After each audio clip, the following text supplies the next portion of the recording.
నమస్తే, welcome to our channel. మాజీ మంత్రి వైసీపీ కీలక నేత పేర్ని నాని కూటమి ప్రభుత్వం పైన, మంత్రులపైన, ఎమ్మెల్యేలపైన కీలక వ్యాఖ్యలు చేశారు.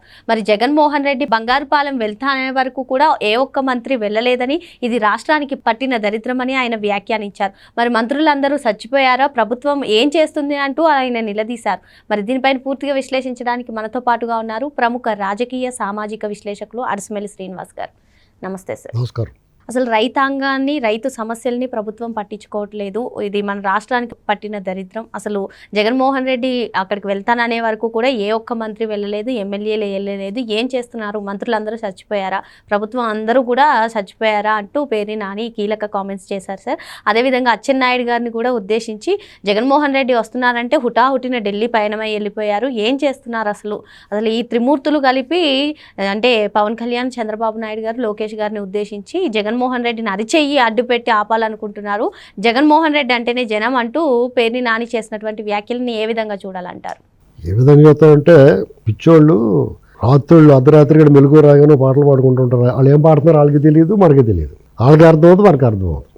ఆ టైప్ అనమాట ఇది. ఎందుకంటే ఈ మామిడి రైతుల సమస్య మీద చంద్రబాబు నాయుడు గారు అందరికన్నా ముందే దాని మీద దృష్టి పెట్టారు. వీళ్ళకి తెలియకపోతే వీళ్ళకి చెప్పి చేస్తారు. రోజుని ఏం చేస్తున్నారో చేశారు. కేంద్ర ప్రభుత్వం నుంచి వచ్చే సహాయానికంటే ముందే ఆయన స్పందించారు. దాని మీద అచ్చెన్నాయుడు గారు కూడా పాపం దీని మీద పనిచేశాడు. ఆయన అగ్రికల్చర్ కాబట్టి ఆ రైతులు పూర్తి స్థాయిలో తృప్తి ఎలా ఉండదు, ఎందుకంటే ధరలు లేవు కాబట్టి. ఈ సంవత్సరం దిగుబడి ఎక్కువ వచ్చింది, ఎగుమతి లేదు. ఎగుమతుల్లో కొంచెం ఇబ్బందులు ఉన్నాయి. పల్ప్ ఫ్యాక్టరీలో కూడా లాస్ట్ ఇయర్ నిలవలే ఉండిపోయి జిఎస్టీ వల్ల వాళ్ళు కొనుగోళ్ళు కూడా ఆగినాయి. దానివల్ల ఉత్పత్తి ఎక్కువైపోయింది, డిమాండ్ తగ్గింది. ఇన్ని కారణాల వల్ల ధర తగ్గింది.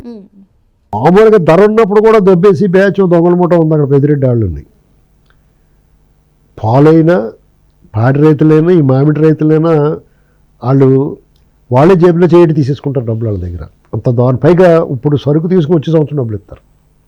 అంత దారుణం వాళ్ళు. దాని గురించి మాట్లాడు పేరు నాని. పెద్దిరెడ్డి గురించి మాట్లాడు. ఇప్పుడు మీరు దొబ్బేసిన డబ్బులు బోళ్ళు ఉన్నాయి కదా.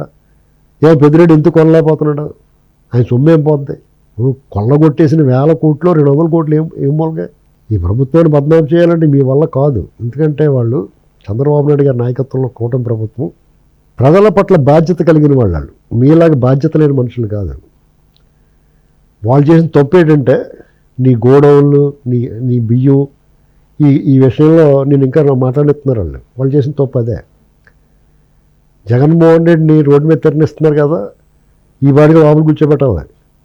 మద్యం కేసులోను, సర్వేరాళ్ళ మీద ఫోటోలు వేసుకున్న దానికి, ఇసుక వ్యాపారం, ఇసుక పాలసీలో ఎన్నాట్ల మీద అతనికి రోజు కొంత తప్పులు చేయడప్పుడు ఋషికొండ ఎన్నాట్ల మీద లోపల పెట్టేసి బయట రాకుండా లోపల ఉండొచ్చి అది వాళ్ళు చేయాల్సిన పని అది చేయలేదు వాళ్ళు. నువ్వు అదే అడుగు. పెద్దిరెడ్డి ఇంకా అలాగే దాని గురించి మాట్లాడతలేదు. అటవీ భూములు కొల్లగొట్టేసి అరాచకం చేసి అంగళ్ళ కేసులు, ఆ కేసులు, క్రిమినల్ కేసులు ఉన్నాయి, అవినీతి కేసులు ఉన్నాయి, అరాచకం అన్నీ ఉన్నాయి వాళ్ళ మీద. అంబటి రాంబాబు గారిని చాలా మంచోడు అనుకున్నాడు. అతను నోటుకొచ్చినట్టు మాట్లాడుతున్నా. చంద్రబాబు నాయుడు గారు బుద్ధి లేదా? జగన్మోహన్ రెడ్డి వస్తే వెళ్ళిపోతారా? జగన్మోహన్ రెడ్డి వస్తాడు, వాళ్ళ చెల్లి వెళ్ళిపోదాం, ఎవరు వెళ్ళిపోతారా? వాళ్ళ ఇంట్లో వాళ్ళు వెళ్ళిపోరు.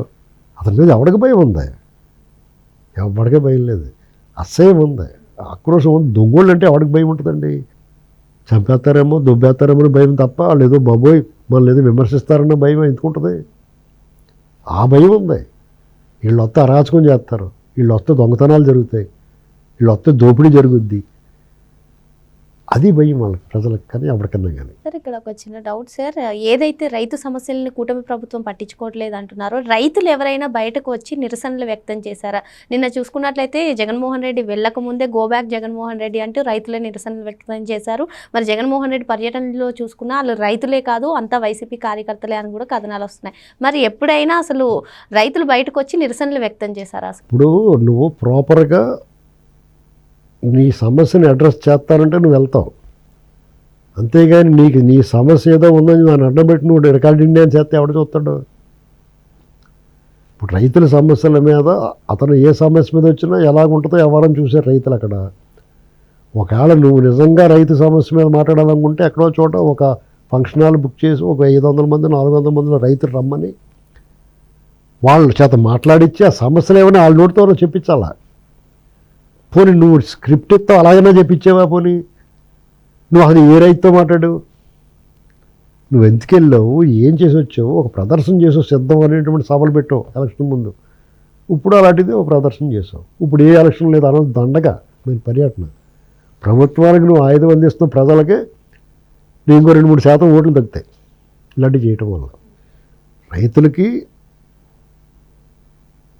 ఏ ప్రభుత్వము రైతుల్ని సంతృప్తపరచలేదు. ఎందుకంటే రైతుదంతా కూడా జీవితం గాలిలో జీవితం, గ్యారంటీ లేని జీవితం. అతను విత్తనాలు వేయటం, 6 గాలం శ్రమించడం, పంట చేతికి వచ్చేదాకా బిక్కుమంట చూడటం, వాతావరణంతో ముడిపడి ఉంది, అదృష్టంతో ముడిపడి ఉంది. అన్నీ అనుకూలించిన పంట చేతికి వచ్చిన ధరలు ఉండవు. కాబట్టి ఎవరైనా కొంచెం సాయం చేస్తే కూడా వాళ్ళు సంతోషిస్తారు. ఆ సాయం చంద్రబాబు గారు చేశాడు. మీరున్నప్పుడు ఏం చేశారు, ధాన్యం డబ్బులు 6 నెలలు కానీ ఇచ్చేవారు కాదు. ఎంతకో కొంత తీసుకుదబ్బరా బాబు అన్నా కానీ డబ్బులు ఇచ్చేవారు కాదు. ఇప్పుడు ఈ మామిడి రైతులు కూడా పెదిరెడ్డాలు సంవత్సరం ఇస్తారంట తీసేసుకుని. వాళ్ళు పెట్టుబడి కొంత డబ్బులు ఇస్తారులే. వాళ్ళది ఎలా ఉంటుందంటే, ఈ ఫ్యాక్టరీకి వాడుకగా వేయటానికి ఆ కాయలు వాళ్ళ దగ్గర తీసుకోవడానికి వాళ్ళు పెట్టుబడి అప్పుడైనా కావాలి తీసుకుంటారు వాళ్ళు. తర్వాత మళ్ళీ వీళ్ళు ఇచ్చినట్టు తీసుకోవాలి. పైగా వాళ్ళు చెప్పిన ధరకు అమ్మాలి. అది కాదని ఎవరన్నా కొంటారంటే మీ సంగతి తెలుస్తామని చెప్తారు. ప్రభుత్వాలతో సంబంధం ఎవడన్నా కానీ వాళ్ళది రాజ్యం.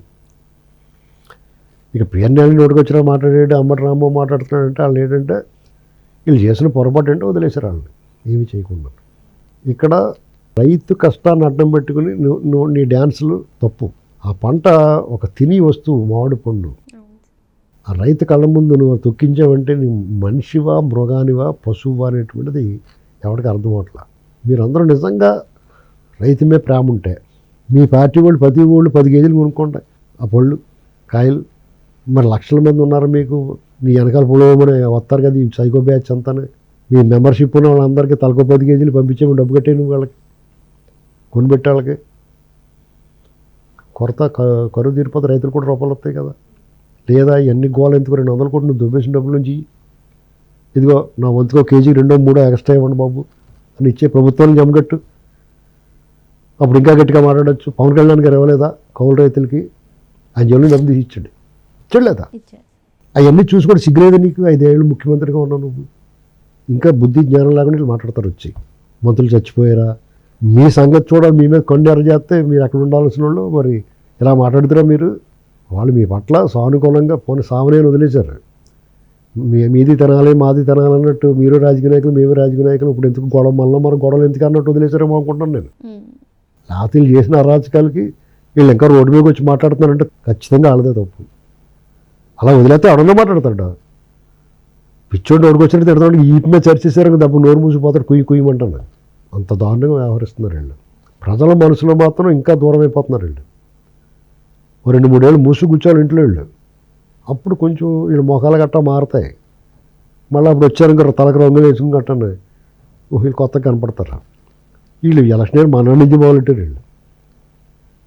ఇంకా సిరాకు పోలేదు జనాలకి వీళ్ళ మీద. అది ఇంకా పెరుగుతుంది, ఇంకా పెంచేస్తున్నట. ఇది ఏదో భలే ఉందరా బాబు అనుకుంటున్నారు కూటమి వాళ్ళు. వీడి మీద ఇంకా జనాలకి ఇంకా వెగట వచ్చేస్తుందిలే అలా వదిలేస్తా అనుకుంటున్నారు. పోలీసుల మీద తగు వాళ్ళే కవిస్తారు. వాళ్ళు బందోబస్తు ఏర్పాటు చేసినా విమర్శిస్తారు. పోలే సావనరా బాబు పోండ్రా బాబుని వదిలేసినా విమర్శిస్తున్నారు. మిమ్మల్ని ఏం చేయాలో నాదొక మంత్రం ఉంది, మోకాలు చెప్పులు తీసేస్తే బేరింగ్లు దెబ్బకి దారిలోకి వస్తారు వీళ్ళు. మరో అంశంతో మళ్ళీ కలుద్దాం. Thank you sir.